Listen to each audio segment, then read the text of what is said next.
What I wanted to focus on today is the difference between Hague Convention countries versus non-Hague Convention countries.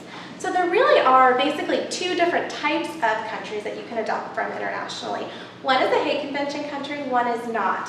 And what that means, being a Hague Convention country, is that country signed on to an international treaty that was about international adoption. And that treaty had two main purposes.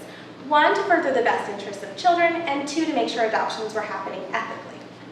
But within that treaty, when countries agreed to sign on, they also have certain requirements that they have to implement in their own country.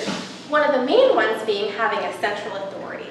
And so a central authority is a governmental processing entity that processes the international adoptions. It's the international adoption hub in the country. And so that hub also matches the children with families. And not all countries have that. Not all countries have the resources to be able to do that. And so that's a really great benefit of a Hague Convention country. It makes the process more procedural and more predictable.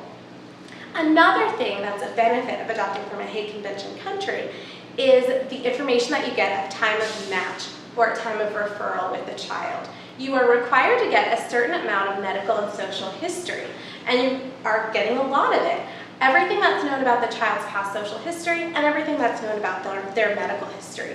Not all countries have that. So in Bulgaria, you get a ton of information about the child's medical and social history that you can then take to an international adoption doctor for them to review that for you.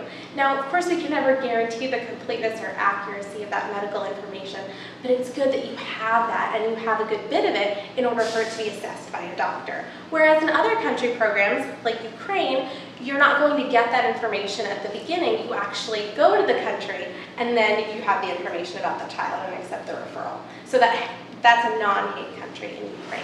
So that is a benefit, the information that you get at time of match with the child. Also, in general, Hague Convention countries are going to be more stable and predictable. I would say Bulgaria is one of the most stable countries in international adoption, in part because of the Hague Convention and because of the way that they've implemented it in the country in such a great way. So, stable meaning that they have really predictable processes in the country, and if something were to happen that was unexpected, they would have a plan of action and would not necessarily take drastic measures to close international adoption or something like that. And so if they wanted to limit international adoption or even eventually close it, it's much more likely that a Hague Convention country would have a process and a plan for this, and allowing families to go through and complete their adoption process if they were at a certain point in the process. So for instance, if you had an adoption decree, a Hague Convention country most likely is not going to hold that adoption up. They're going to allow those families to move through, and later families, they might be more limiting. And so I think that's really mitigates some of the risks in international adoption as well, adopting from a Hague Convention country, which Bulgaria is.